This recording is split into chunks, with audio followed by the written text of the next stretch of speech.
히브리서 12장 1절로 5절 말씀 우리 한 목소리로 같이 읽겠습니다. 신약성경 히브리서 12장 1절로 5절 말씀 같이 읽습니다. 이러므로 우리에게 구름같이 둘러싼 허다한 증인들이 있으니 모든 무거운 것과 얽매이기 쉬운 죄를 벗어버리고 인내로써 우리 앞에 당한 경주를 하며 믿음의 주요 또 온전하게 하시는 이인 예수를 바라보자. 그는 그 앞에 있는 기쁨을 위하여 십자가를 참으사 부끄러움을 개의치 아니하시더니 하나님 보좌 우편에 앉으셨느니라. 너희가 피곤하여 낙심하지 않기 위하여 죄인들이 같이 자기에게 거역한 일을 참으신 일을 생각하라. 너희가 죄와 싸우되 아직 피 흘리기까지는 대항하지 아니하고 또 아들들에게 권하는 것 같이 너희에게 권면하신 말씀도 잊었도다. 일러스되 내 아들아 주의 징계하심을 경히 여기지 말며 그에게 꾸지람을 받을 때에 낙심하지 말라. 아멘. 할렐루야. 하나님은 지금도 살아계십니다. 그 하나님은 역사하세요. 과거, 현재, 미래에도 여러분과 함께 하실 겁니다. 그 하나님은 내 편이십니다.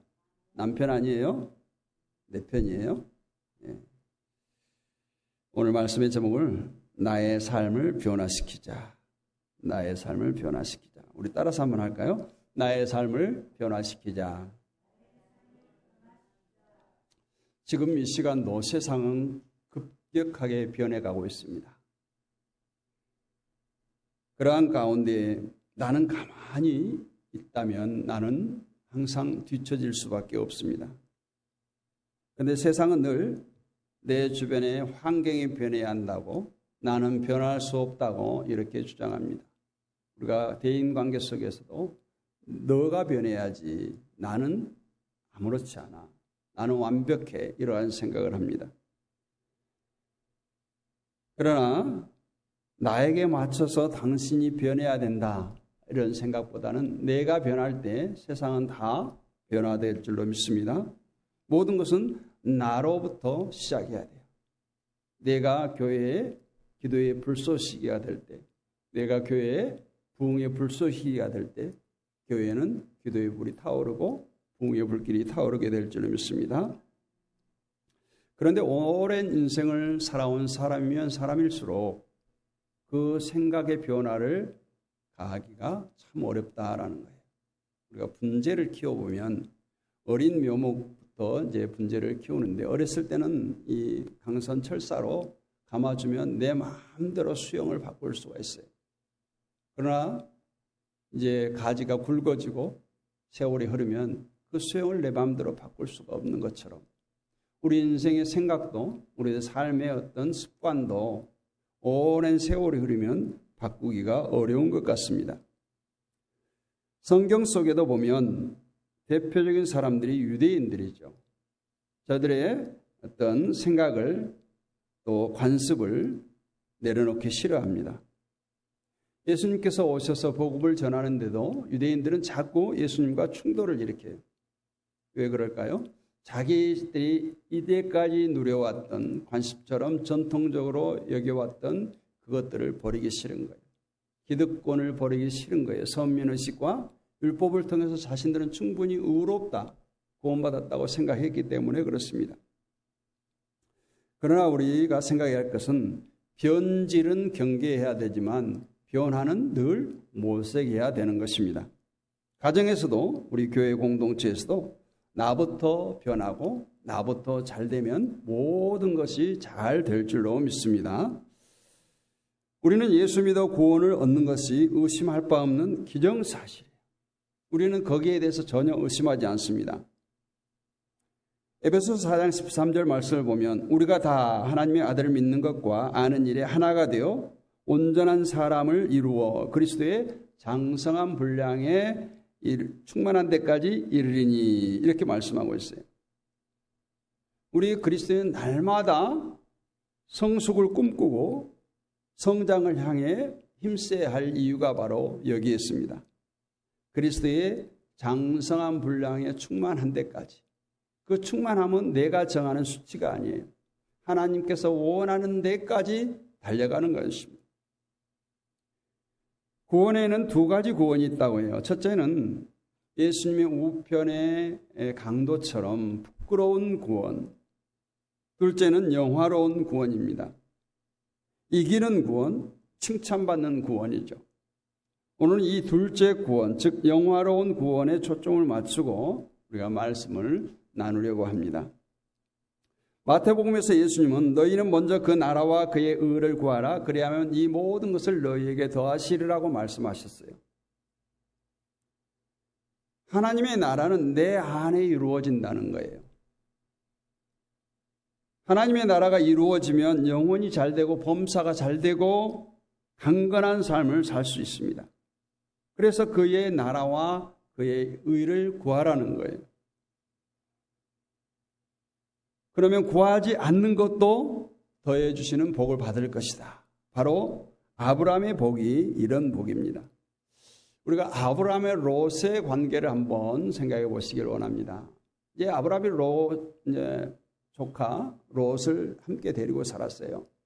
근데 이제 조카의 재산, 조카의 짐승도 많아지고 아브라함의 짐승도 번성다 보니까 똑같은 땅, 똑같은 토지에서 먹이는데 자꾸 종들이 충돌을 하는 거예요. 그럴 때 아브라함이 롯에게 먼저 땅을 선택하라. 우리 갈라서자는 거예요. 롯은 육신이 보이는 좋은 땅을 선택했습니다. 눈에 보이는 것을 본질로 알았어요. 그걸 우선순위로 해서 쫓아감으로 해서 나중에는 어떻게 됩니까?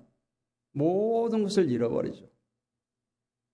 그러나 아브라함은 눈에 보이지 않는 또 갈 바를 알지 못하는 상황에서도 하나님의 말씀을 순종하고 따라감으로써 눈에 보이지 않는 영적인 것을 사모함으로써 정말 엄청난 축복을 받고 믿음의 조상이 됩니다. 이 눈에 아무 증거 아니 배워도 믿음만을 굳게 잡고 나갑시다 하는 찬송처럼 아브라함은 그렇게 살았어요. 불가능을 가능케 하시는 하나님, 우리는 아브라함의 신앙을 본받아서 이 시간을 통해서 하나님의 나라가 우리 안에 이루어지는 놀라운 역사를 누리기를 원합니다. 요즘 컴퓨터, 핸드폰, 기기 많이 사용하죠. 수시때때로 뭐를 업그레이드 하라고, 업데이트 하라고 자막이 뜹니다. 거기에 꼭 질문이 따르죠. 무슨 질문이 따릅니까? 지금 하시겠습니까? 취소하시겠습니까? 또는 나중에 하시겠습니까? 이런 질문을 던집니다. 저는 항상 그럴 때는 다음에 하겠다고 눌러요. 왜냐하면 이걸 만질 때는 내가 쓰고자 하는 목적이 있기 때문에 지금은 업그레이드 할 때가 아니라는 거예요. 근데 또 내가 하는 일이 다 끝나면 그걸 또 까맣게 잊어버려요. 분명히 좋은 기기에 좋은 기능을 위해서는 이런 소프트웨어를 업그레이드하고 업데이트를 해야 되는데도 불구하고 우리는 그걸 많이 무시하고 살아갑니다. 오늘 우리의 신앙도 그런 거 아닐까요? 다음에 하죠. 좀 더 여유가 있어지면 하죠. 내가 건강해지면 하죠. 내가 경제적으로 좀 여유로우면 하죠. 지금 너무 바빠요. 시간이 없어요.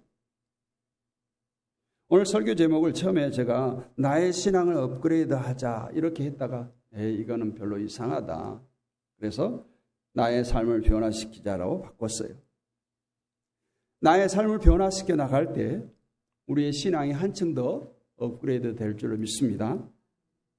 오늘 본문에서 사도 바울은 히브리서니까 히브리인들에게 또 오늘을 살아가는 우리 성도들에게 큰 의무를 수행하도록 말씀하고 있습니다. 이 의무는 크게 두 부분으로 볼 수 있는데 하나는 보편적, 예비적으로 수행하는 의무예요. 그것이 1절의 말씀입니다. 모든 무거운 것과 얽매이기 쉬운 죄를 벗어버리는 거예요. 이건 보편적이에요. 우리가 늘 항시 해야 되는 것들. 이 무거운 것은 뭘까요? 육체와 현생, 이 세상에서 과도한 관심과 사랑을 갖는 것들. 이 세상에 품는 욕심들이에요. 또 얽매이기 쉬운 죄는 우리가 처해 있는 환경, 우리의 관습, 그리고 우리의 관계 속에서 인간과 인간의 교제들을 통해서 얽히고 설킨 문제들, 또 거기서 우리가 알고 지은 죄, 모르고 지은 죄들이에요. 두 번째는 완전해지고 적극적인 의무를 말하고 있습니다. 그것이 바로 이제 2절로 3절 말씀입니다. 인내로서 우리 앞에 당한 경주를 경주하라. 기독교인에게 달려야 할 경주가 있습니다. 항상 우리에게 미션으로 주어지는 거예요. 우리가 달려야 할 경주는 하나님의 말씀과 하나님의 신실한 종들, 즉 오늘 1절에서 말한 허다한 우리 앞에서 달려갔던 믿음의 선진들을 통해서 요구된 것들입니다. 그들처럼 살아라는 거예요. 이 경주는 인내와 끈기로서 달려가야 됩니다. 믿음과 인내는 항상 같이 가야 되는 거예요. 믿음이 있노라고 인내심이 없고 오래 참지 못하면 어떻습니까? 금방 넘어집니다. 금방 시험해야 됩니다. 믿음이 식어요. 그리고 늘 하는 얘기가 나도 옛날에는 잘 나간 때가 있었다. 옛날 일 자꾸 얘기를 하는 거죠. 정말 믿음과 인내, 이 모든 것을 정복하는 것이 바로 은혜예요. 그러므로 우리는 항상 이 믿음과 인내의 가지를 우리 담장 너머로 성장시키기를 원합니다. 기독교인들에게 앞서 언급한 이 믿음의 경주에 있어서 주변의 사람들로부터 받는 격려보다 훨씬 강력하게 우리를 격려해 주시는 분이 계십니다. 바로 우리 주 예수 그리스도십니다. 우리 주님은 그의 백성된 우리들에게 어떠한 분이십니까? 주님은 어떠한 분이세요? 우리 개인에게 어떠한 분이에요? 그는 믿는 이들의 믿음에 주시고 온전케 하시는 분이십니다.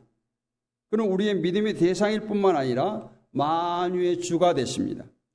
그는 믿음의 규례를 반포하시고 믿음의 근원이 되십니다. 예수 그리스도는 우리의 믿음을 온전케 하시는 이라고 말해요. 그는 은혜의 완성이시고 믿는 사람의 영혼 안에서 능력으로서 믿음의 역사를 일으켜 가시는 분이십니다. 또한 그는 영원한 재판장이에요. 그들의 믿음을 반드시 그애들을 믿는 자들에게 보상하시는 분이에요. 또 그리스도께서 자신의 경주하실 때 예수님께서 자신이 경주와 같은 길을 달려갈 때 어떤 고난을 만났는가? 오늘 말씀에 보면 죄인들이 이같이 자기에게 거역한 일을 참으셨다라고 3절에서 말씀하고 있어요. 예수님께서 이 땅에 오셔서 공생애를 살 때 수많은 사람들이 보였던 태도입니다. 그 죄인들의 모든 악한 태도를 인내로 참았다라는 거예요. 뺨을 때리고 채찍을 때리고 십자가에 못 박았는데도 전혀 저항하지 않았어요. 그것이 하나님의 뜻인 줄 알기 때문에, 그 길이 당신의 길임을 알았기 때문에 그는 이 세상에서 만난 수많은 고통을 참으시고 마침내 때가 이르자 십자가를 치시고 이제 못 박힙니다. 정말 이와 같은 불굴의 의지와 인내로 모든 것을 참아내셨어요. 오늘 말씀해 보니까 부끄러움을 개의치 않으셨다. 우리가 어떤 육체적 고통도 고통이지만은 부끄러움, 이것은 참 참기 어렵지 않습니까? 죽는 자리에서도 심한 욕설과 비난이 퍼부어졌어요. 그러나 모든 수욕을 개의치 않으셨다. 참으셨다는 거예요. 이런 고통 속에서도 예수님의 인생은 영혼을 지지해 준 것이 무언가? 그 예수님의 영혼을 지지해 준 것이 무언가? 그의 앞에 놓인 장차 받을 영광을 바라보았던 것입니다. 그의 앞에 놓인 즐거움이 있었다는 거예요. 그런 자기 고통을 받음으로써 하나님의 손상된 공의가 회복되어지고 하나님과 인간 사이에 막힌 담이 허물어지는 인간의 구원의 길을 활짝 열어주는 것으로 즐거워하셨습니다. 그의 고난에 대해서 그럼 하나님 아버지께서 어떻게 보상하십니까? 하나님 보좌 우편에 앉게 하셨다는 거예요. 그는 영원히 살아계시면서 그의 백성을 위해서 지금도 중보하고 계십니다. 이러한 그리스도께 대한 우리의 의무가 무엇인가? 우리는 먼저 그를 바라봐야 됩니다. 우리는 항상 그분을 우리의 본보기로 바라봐야 돼요. 우리는 항상 그분에 대해서 깊이 묵상해야 됩니다. 그러면 그리스도의 고난이 우리의 당한 고난보다 훨씬 더 컸으면 그분의 인내 또한 우리의 인내보다 훨씬 더 크셨다는 것을 깨닫게 될 것입니다. 이렇게 할 때 우리가 얻을 수 있는 유익이 뭐겠어요? 이로써 우리가 얻게 되는 유익은 낙심치 않게 되고 피곤치 않게 된다라는 거예요. 아무리 믿음이 좋은 자라도 시련과 고통이 따르게 되면 어떻습니까? 낙심하게 마련이에요. 주저앉습니다. 그런데 이런 낙심을 막는 최상의 방법은 바로 예수 그리스도를 바라보는 거예요. 믿음과 그리스도에 대한 명상은 신선한 힘과 위로와 용기를 줍니다. 그러면 이제 내 자신의 삶을 변화시키려면 어떻게 해야 될까? 첫 번째, 죄의 짐을 벗어버리라 하는 거예요. 오늘 1절입니다. 이러므로 우리에게 구름같이 둘러싼 허다한 증인들이 있으니 모든 무거운 것과 얽매이기 쉬운 죄를 벗어버리고 인내로서 우리 앞에 당한 경주를 하며 11장에 보면은 수많은 믿음의 선지자들이 기록되어 있죠. 믿음으로 노아는, 믿음으로 모세는, 믿음으로 아브라함은 계속해서 믿음의 선지자들을 소개하고 구름같이 둘러싼 허다한 그 증인들이 있으니 그를 보고 모든 무거운 것과 얽매이기 쉬운 죄를 벗어버리라는 거예요. 이유는 승리의 삶을 살아서 믿음의 영광스러운 그 반열에 들어가기 위함입니다. 그래서 우리도 이 1절에서 말한 수많은 허다한 증인들, 이들처럼 승리의 반열에 들어갈 것을 권면하고 있습니다. 이것이 하나님의 뜻이에요. 하나님의 뜻은 우리가 잘 되는 것입니다. 우리가 이기고 승리하는 거예요. 믿음의 반열에 들어가는 것이 하나님의 바람이요 하나님의 뜻입니다. 그러한 승리의 삶을 살기 위한 전제 조건은 1절 중반절에 무거운 것과 얽매이기 쉬운 죄를 벗어버리라는 거예요. 죄의 짐은 영적인 승리의 삶을 살아가는데 무거운 것이고 얽매이기 쉬운 것입니다. 우리가 경주하는 사람에게 있어서 무거운 짐은 전혀 도움되지 않잖아요. 우리가 100m 달리기를 하거나 육상을 하고 마라톤 하는 사람들 어때요? 팬티, 러닝 셔츠만 입습니다. 전혀 무거운 것을 걸치지 않아요. 최대한 그것도 특수 섬유로 제작된 바람의 저항을 받지 않는 이렇게 하지 않아요. 그것처럼 이 죄의 문제를 해결하지 아니하면 우리가 영적인 경주에서 전혀 우리가 힘을 얻지 못합니다. 거룩은 하나님의 성품인 동시에 우리 그리스도인의 성품이 되어야 돼요. 거룩하기 위해서는 이 죄의 짐을 다 벗어야 됩니다. 그리스도인이 세상에서 빛과 소금을 사명을 다하지 못하면 바로 그 이유는 이 죄의 멍에 때문이에요. 육신에 사로잡혀 있기 때문입니다. 이 문제를 지금 사도 바울은 히브리 성도들에게 해결하라는 거예요. 그래야 할 때 우리 앞에 당한 경주를 온전히 경주하며 승리의 반열에 들어가게 될 줄로 믿습니다. 두 번째는 예수를 바라보는 거예요. 2절이죠. 믿음의 주요 온전케 하시는 이인 예수를 바라보자. 경주마들을 보면 자세히 보면 경주마에게 마스크가 아닌 눈 가리개를 이렇게 씌웁니다. 앞만 보고 뛰라는 거예요. 전혀 견눈질 못하게 막습니다. 믿음의 주요 온전케 하시는 이거를 다른 말로 멘토라고 말할 수가 있겠습니다. 우리 세상 가운데 우리 인생을 이끌어줄 멘토를 말하기도 하고 찾기도 합니다. 또 만나기도 합니다. 그런데 예수님은 완벽하시고 영원하신 신앙의 멘토이고 삶의 본보기이신 예수 그리스도예요. 그 예수 그리스도를 바라보자라는 거예요. 특별히 예수를 바라보래 어떤 예수님을 바라봅니까? 오늘 본문에 나온 것처럼 그 앞에 다가올 즐거움을 위하여 현재의 십자가의 고난과 부끄러움을 개의치 않으셨던 그 예수님을 바라보자는 거예요. 영광 중에 있는 예수님을 바라보라는 것이 아니라 현재의 십자가의 고난과 부끄러움을 개의치 아니하셨던 그 주님을 바라보자는 겁니다. 이 말을 다시 말하면 현재의 고난으로 인해서 장차 우리에게 주어질 그 영광을 포기하지 말라는 거예요. 현재 육신의 달콤한 죄악을 보탐으로 인해서 그날 장차 우리에게 주어질 그 영광을 놓치지 말라는 거예요. 그렇습니다. 우리는 예수님께서 육신의 십자가에 못 박았듯이 우리의 육신과 육신의 정욕을 지상에서 짓는 모든 죄를 십자가에 못 박기를 원합니다. 어떠한 대가를 치르더라도 육신의 십자가에 순간순간 못 박음으로 육신과 죄가 우리 안에서 왕노릇하지 못하도록 우리는 늘 힘써야 할 줄로 믿습니다. 이것이 경건의 훈련이죠. 이것이 이루어질 때 우리는 예수님의 제자들, 또 히브리서의 11장의 많은 믿음의 선진들처럼 믿음으로 승리하는 복된 승리의 삶을 살 수가 있습니다. 예수님을 바라보되 예수님만 바라보기를 원합니다. 세상을 바라보고 살다가 힘들고 어려울 때 가끔씩 예수를 바라보자는 것이 아니에요. 예수님만 바라보기를 원합니다. 오직 주만 바라보기를 원합니다. 누가복음 9장 62절에 좋은 말씀이 나옵니다.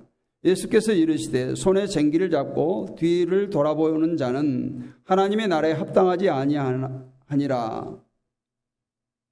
손에 쟁기를 잡고 뒤를 돌아보지 말라는 거예요. 주를 바라본다고 하면서 세상에 두리번거리지 말라는 거예요. 쟁기질 해본 사람은 이 말을 뜻을 알아요. 쟁기질 할 때는 소 궁뎅이를 보면 안 돼요. 저기 앞에 전봇대면 전봇대, 내가 갈 길을 보고 가야 되는 거예요. 쟁기를 바라보면 나도 몰래 뒤로 돌아보면 지나왔던 쟁기질하는 곳이 꾸불꾸불하게 되어 있습니다. 그렇듯이 쟁기질하는 자가 앞만 보고 하는 것처럼 주만 바라보라는 거예요. 사랑하는 성도 여러분, 예수님께 시선을 떼지 않기를 원합니다. 세 번째, 영적 싸움에서 이겨야 됩니다. 에베소서 6장 12절 말씀을 보면 우리의 씨름은 혈과 육을 상대하는 것이 아니요 통치자들과 권세자들과 이 어둠의 세상 주관자들과 하늘에 있는 악한 영들을 상대함이라. 우리의 싸움은 혈과 육의 싸움이 아니에요. 영적인 싸움입니다. 우리 그리스도인들은 항상 이 영적인 전쟁 속에 살아간다라고 보면 돼요. 보이지 않는 척, 손에 잡히지 않는 척, 그 흑암의 세력과 싸우는 거예요. 여러분, 상대는 눈을 뜨고 나는 눈을 가리고 게임을 하거나 싸운다고 생각해 보세요. 영적 싸움이 이런 거예요. 우리 눈에 보이지 않습니다. 우리 손으로 잡을 수가 없어요. 그 흑암의 세력과 싸우는 거예요. 우리 죄와 육신의 배후에는 끊임없이 사단이 역사하고 있어요. 우는 사자처럼 삼킬 자를 지금도 찾고 있어요. 또한 우리의 육신은 늘 죄악된 세상으로 달려가고자 하는 쓸데없는 이런 관성의 법칙이 있어요. 늘 세상 길로 달려가려고 하는 속성이 있습니다. 그러나 피곤하다고 낙심된다고 우리는 이 영적 싸움을 포기할 수가 없습니다. 늘 하나님만 바라보며 우리 주님을 바라보며 이 믿음의 선한 싸움을 싸워 나가야 되는 것입니다. 이 싸움은 물러설 수가 없어요. 한판 승부예요. 타협할 수가 없어요. 내가 이만큼 양보할게, 너도 양보해. 이게 아니에요. 그런데 출애굽기 14장 14절 여호와께서 너희를 위하여 싸우리니 너희는 가만히 있을지니라. 또 사무엘상 17장 47절에 또 여호와의 구원하심이 칼과 창에 있지 아니함을 이 무리에게 알게 하리라. 전쟁은 여호와께 속한 것인지 그가 너희를 우리 손에 넘기시리라. 하나님께서 이미 우리 편이 되어주시고 우리를 위해서 싸워주신다고 하셨어요. 이 싸움은 주님께서 그렇게 했던 것처럼 그 하나님을 의지하면서 우리가 정말 피 흘리기까지 싸워야 하는 싸움입니다. 이 싸움을 싸울 때 약속의 말씀대로 우리를 지키시고 보호하시고 승리의 길로 인도해 주시는 그 하나님께서 저와 우리 모든 성도들을 붙잡아 주시기를 간절히 축원합니다. 마지막으로 하나님의 징계와 책망, 책찍질을 달게 받아야 된다. 하나님의 징계도 책망도 채찍도 달게 받아야 된다는 거예요. 5절의 말씀이죠. 중반에 보면 내 아들아 주의 징계하심을 경히 여기지 말며 그에게 꾸지람을 받을 때에 낙심하지 말라. 징계와 책망은 장차 올 영광이 있기, 그날이 기다리고 있기 때문이고 그날의 성공자가 되게 하기 위함입니다. 우리는 하나님의 아들, 딸이 하나님의 자녀잖아요. 하나님께서 우리를 사랑하시기 때문에 징계와 책망과 꾸지람을 한다는 거예요. 우리는 당장 징계와 책망과 채찍이 힘들어도 참고 인내하고 견디기만 하면 우리는 영적 군사로 승리하게 될 줄로 믿습니다. 그런데 오늘날은 책망이 없는 시대예요. 책망이 없는 시대. 교육자들이, 교사들이 출장에 취업하면 교편을 잡았다. 옛날에 내가 교편을 잡았다. 교편을 잡는다. 이렇게 얘기하죠. 그 교편이 뭡니까? 매예요, 매. 매. 근데 지금 그게 사라졌어요. 책망이 없는 시대예요. 채찍이 없어요. 가정에서도, 학교에서도, 심지어 교회에서도 징계, 책망, 치리가 다 사라졌어요. 참 부모, 참 스승, 참 목자가 없다라는 거예요. 달콤한 말, 좋은 말, 위로의 말, 격려의 말, 사랑의 말, 물론 다 좋죠. 그런데 분명히 쓴 교편이 있어야 하고 채찍이 있어야 하고 책망이 있어야 된다는 거예요.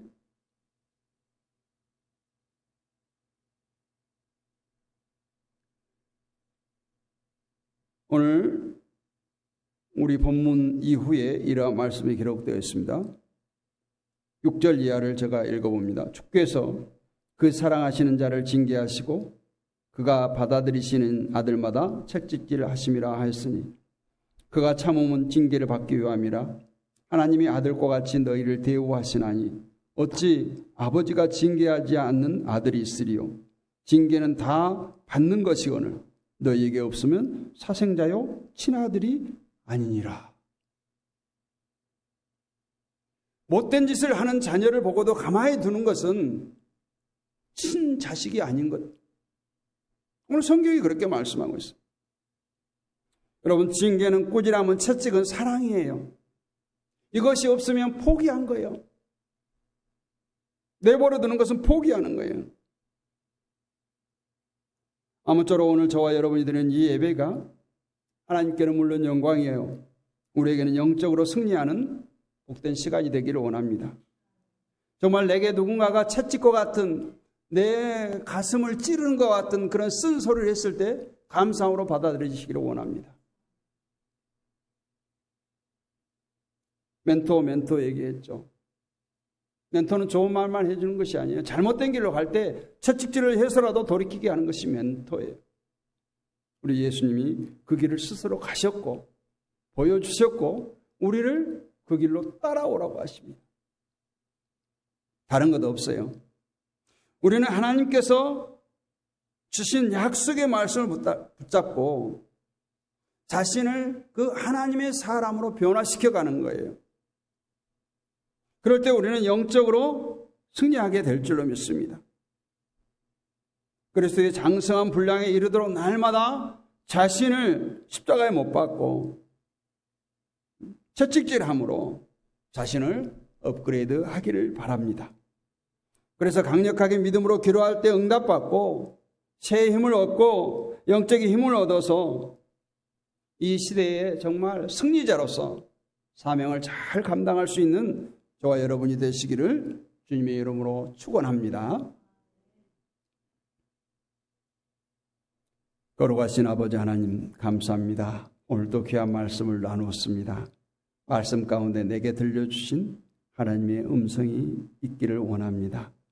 기록되어진 그런 말씀이 아니라 오늘도 나에게 주신 생명의 말씀, 능력의 말씀, 레헤마의 말씀으로 들려지게 하옵시고 이 말씀들이 우리의 신비에 새겨져서 우리가 어둡고 이 죄악으로 험악한 세상을 살아갈 때 인생이 좌표가 되며 이정표가 되며 힘들고 어려울 때 주만 바라보며 달려가는 우리 모두가 되게 하여 주옵소서. 오늘도 말씀을 붙들고 결단하게 하시고 날마다 주를 바라보며 달려가는 우리 모든 영적인 군사들이 되게 하옵소서. 비싸고 살아계신 우리 주 예수 그리스도의 이름으로 감사하고 기도하옵나이다. 아멘.